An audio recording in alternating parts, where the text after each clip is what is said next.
Hello viewers, Assalamu alaikum. Welcome back to my channel where we discuss the legal license required to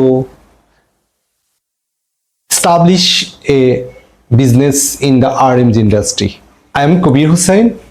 Today I will guide you through step-by-step process obtaining legal license for starting off your RMG business along with the responsible licensing authorities. আজকে খুবই গুরুত্বপূর্ণ একটি topics নিয়ে আলোচনা করব। যারা RMG সেক্টরে নতুন করে বিজনেস শুরু করতে চাচ্ছেন বা যারা আরএমজি সেক্টর নিয়ে ভাবছেন এবং যারা আরএমজি সেক্টরে কাজ করার ইচ্ছা আছে তাদের জন্য আজকের এই ভিডিওটি খুবই গুরুত্বপূর্ণ।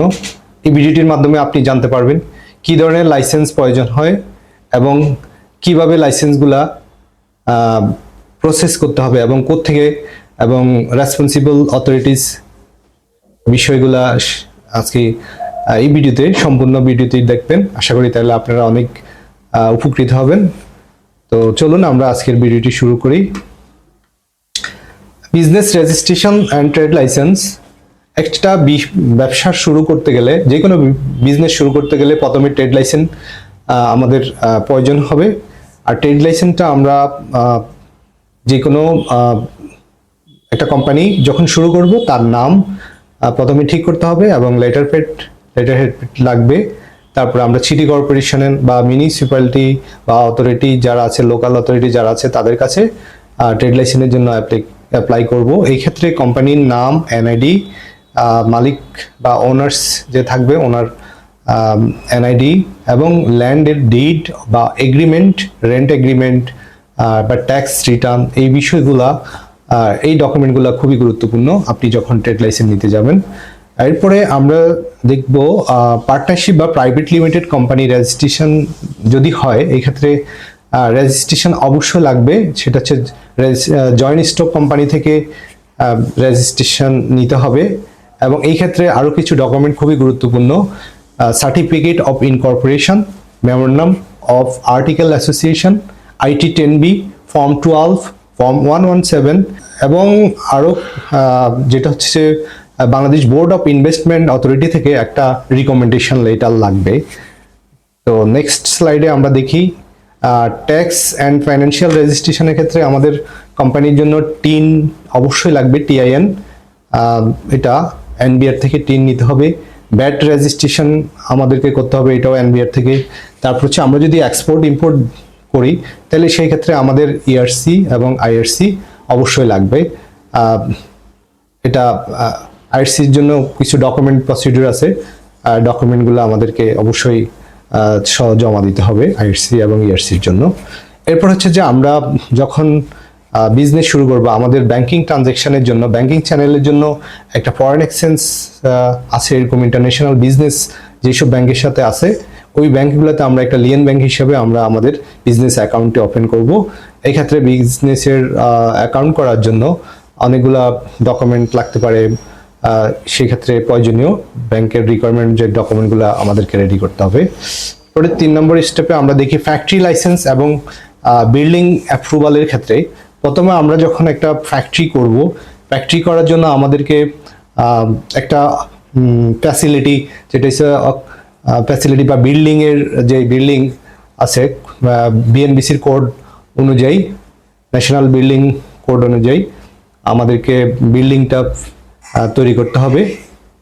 এরপর হচ্ছে যে সিডিএ থেকে বিল্ডিং তৈরি করার আগে অবশ্য সিডিএ থেকে অ্যাপ্রুভাল নিতে হবে, প্ল্যানটা অ্যাপ্রুভাল নিতে হবে সিডিএ বা রাজুক থেকে বা গভর্নমেন্ট যেই এজেন্সি আছে, অথরিটি আছে তাদের থেকে বিল্ডিংয়ের অ্যাপ্রুভাল নিতে হবে। এরপরে ফ্যাক্টরি যখন হওয়ার পরে আমরা ফ্যাক্টরি লাইসেন্স বা লেআউট প্ল্যান অ্যাপ্রুভাল নিতে হবে। এটা হচ্ছে department of inspection for factories and establishment, আমরা সংক্ষেপে যেটাকে ডাইভ বলি। এখান থেকে আমাদেরকে ফ্যাক্টরি লাইসেন্স এবং লেআউট প্ল্যানটা আমাদেরকে অ্যাপ্রুভাল নিতে হবে। আর এরপরে আমাদেরকে ফায়ার লাইসেন্স নিতে হবে অবশ্যই। এটা fire service and civil defence থেকে আমাদেরকে ফায়ার লাইসেন্সটা আমাদেরকে নিতে হবে।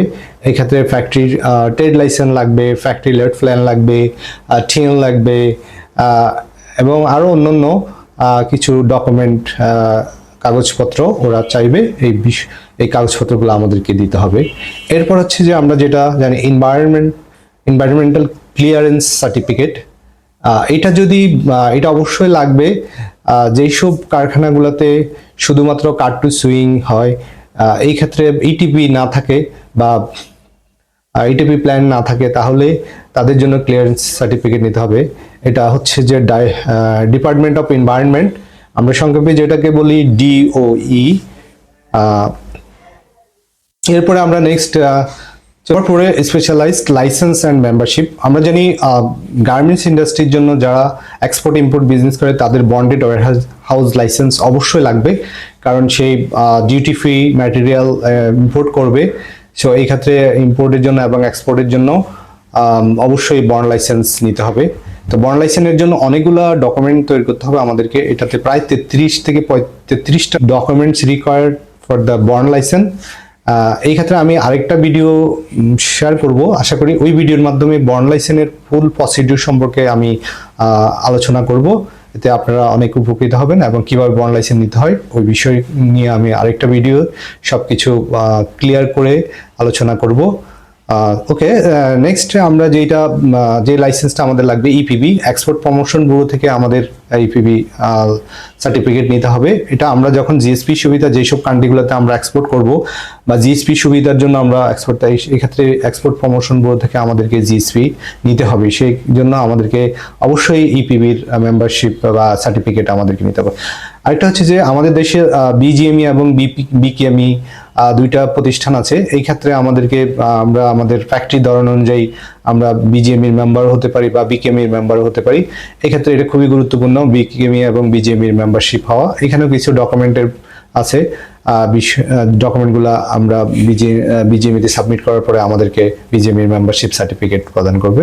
এরপর হচ্ছে যে চেম্বার অফ কমার্স ইন্ডাস্ট্রিজ থেকে আমাদের মেম্বারশিপ হতে হবে, এখানে থেকে সার্টিফিকেট নিতে হবে। আমরা জানি চেম্বার অফ কমার্স আমাদের দেশের যে ট্রেড, এটা ইন্টারন্যাশনাল ট্রেডের যেই বিষয় আছে সেই বিষয়ে চেম্বার অফ কমার্স এর মাধ্যমে হয়ে থাকে। এখান থেকে কান্ট্রি অফ অরিজিন, যে আমরা সংক্ষেপে যেটাকে আমরা সিও বলি, কান্ট্রি অফ অরিজিন, এই সার্টিফিকেটটা চেম্বার অফ কমার্স ইস্যু করে থাকে। তো এই ক্ষেত্রে আমাদেরকে অবশ্যই চেম্বার অফ কমার্সের মেম্বারশিপ হতে হবে।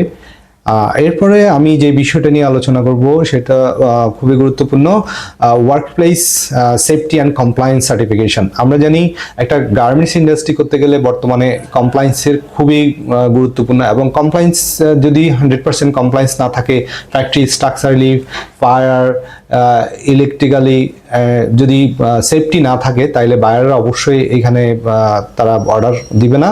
তো এই ক্ষেত্রে আমাদেরকে দুইটা অ্যালায়েন্স আছে। একটা হচ্ছে যে আমরা আগে জানি অ্যাকর্ড ছিল আর অ্যালায়েন্স ছিল, এখন এটাকে নাম পরিবর্তন হয়ে বা একই ধারায় কার্যক্রম পরিচালনা করছে বাংলাদেশের গার্মেন্টসগুলোতে। তো এটা এই জন্যই আমাদেরকে বিল্ডিং করার পরে আমাদেরকে অবশ্যই ফ্যাক্টরিকে ওয়ার্কপ্লেস সেফটি অ্যান্ড কমপ্লায়েন্স সার্টিফিকেশনের জন্য আরএসসি এবং নিরাপনের সাথে আমাদেরকে যেতে হবে, এবং ফ্যাক্টরি ইনিশিয়াল অডিট থেকে শুরু করে ফ্যাক্টরি প্রত্যেকটা ক্যাপ ক্লোজ করার পরে আমাদেরকে 100% ক্যাপ ক্লোজার সার্টিফিকেট দিবে। তো এটা খুবই গুরুত্বপূর্ণ। এরপর হচ্ছে যে সোশ্যাল কমপ্লায়েন্সের ক্ষেত্রে অনেকগুলো সার্টিফিকেশন আছে। এটা বায়ারদের এক বায়ারের এক ধরনের রিকোয়ারমেন্ট থাকে। আমরা যে বিষয়গুলো দেখি, অনেক বায়ার আইএসও স্ট্যান্ডার্ড চায়, র্যাব সার্টিফিকেট অবশ্যই লাগবে আমেরিকান বায়ারের জন্য। ইউরোপিয়ান বায়াররা বিশেষ করে তারা বিএসসিআইকে বেশি প্রাধান্য দেয়, এবং আমরা যদি অর্গানিক করে থাকি তাহলে অর্গানিকের জন্য অবশ্যই গর্স, ওসিএস, রিসাইকেল করলে আমাদেরকে জিআরএস এবং ওকোটেক্স, স্যাডেক্স, এই সার্টিফিকেটগুলো অবশ্যই আমাদের লাগবে। এবং কিছু কিছু ক্ষেত্রে বর্তমানে ওয়ালমার্ট এবং ইউরোপিয়ান বায়ার ওরাও হিগ অ্যাসেসমেন্টে চাচ্ছে। হিগটা খুবই গুরুত্বপূর্ণ, এনভায়রনমেন্টের উপরে এনভায়রনমেন্ট ইম্প্যাক্ট কতটুকু হচ্ছে এই বিষয়ের উপরে একটা অ্যাসেসমেন্ট, এটা থার্ড পার্টিকে দিয়ে অডিট করাতে হবে। এরপর হচ্ছে যে ওয়ালমার্ট এখন বর্তমানে যেটা এফসিসি অডিটকে বেশি গুরুত্ব দিচ্ছে, তাদের ফ্যাক্টরিগুলো, যে ফ্যাক্টরিগুলোতে তারা ফ্যাক্টরি ক্যাপাসিটি অডিট এবং সার্টিফিকেশন থার্ড পার্টি থেকে নিতে হবে। তো এটা খুবই গুরুত্বপূর্ণ। এরপর হচ্ছে যে আমি যে বিষয় 5 নাম্বার আমার যে বিষয়গুলো নিয়ে আলোচনা করব, যে সার্টিফিকেট গুলো লাগবে, সেটা হচ্ছে যে ইউটিলিটি অ্যান্ড এনভায়রনমেন্ট পারমিটস, যেটা হচ্ছে ইলেকট্রিক্যাল। আমরা ফ্যাক্টরি করার পরে আমাদের অবশ্যই ইলেকট্রিক সংযোগের দরকার হবে। এই ক্ষেত্রে আমাদের ফ্যাক্টরির কতটুকু আমাদের কিলোওয়াট প্রয়োজন হচ্ছে, কি ধরনের মেশিনারি ইকুইপমেন্ট আমরা ব্যবহার করব, এটার উপরে নির্ধারণ করে আমাদেরকে ইলেকট্রিক লোডটা ক্যালকুলেশন করতে হবে। এই ক্ষেত্রে আমরা প্রথমত আমরা খেয়াল করতে হবে যে ভবিষ্যতে আমার কি ধরনের মেশিন আমার সংযোজন হবে, বা আমি নতুন কোনো মেশিনারিজ আমি স্থাপন করব কিনা।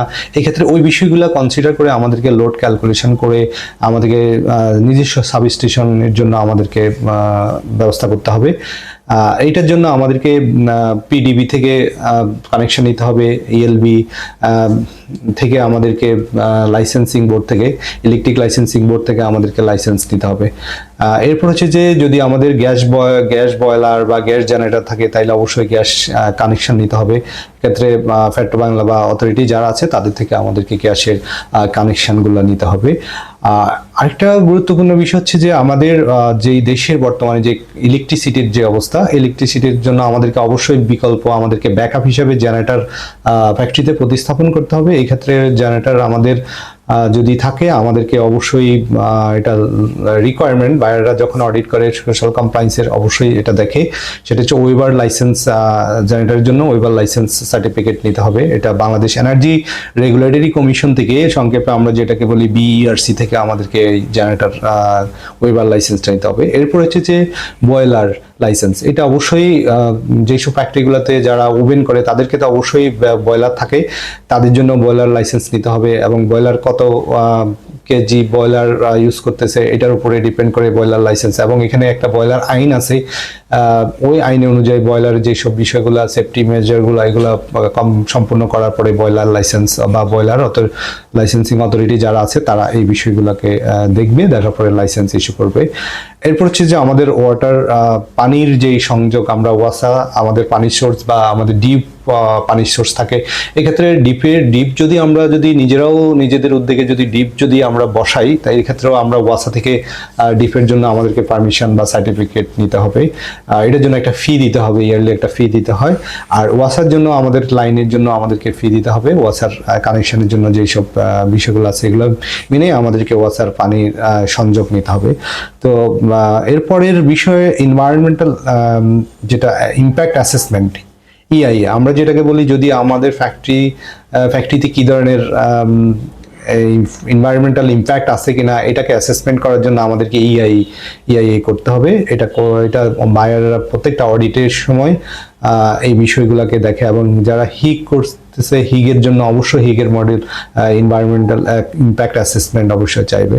এরপর হচ্ছে যে waste management implementation. Waste management প্রত্যেকটা ফ্যাক্টরি কারখানাতে ওয়েস্টের থাকে, এই ওয়েস্ট ম্যানেজমেন্টকে এটাকে ইমপ্লিমেন্টেশনের জন্য আমাদেরকে কাজ করতে হবে, এবং এটা প্রপার গাইড অনুযায়ী আমাদেরকে ল অনুযায়ী এই ওয়েস্ট ম্যানেজমেন্টটা ইমপ্লিমেন্টেশন করতে হবে।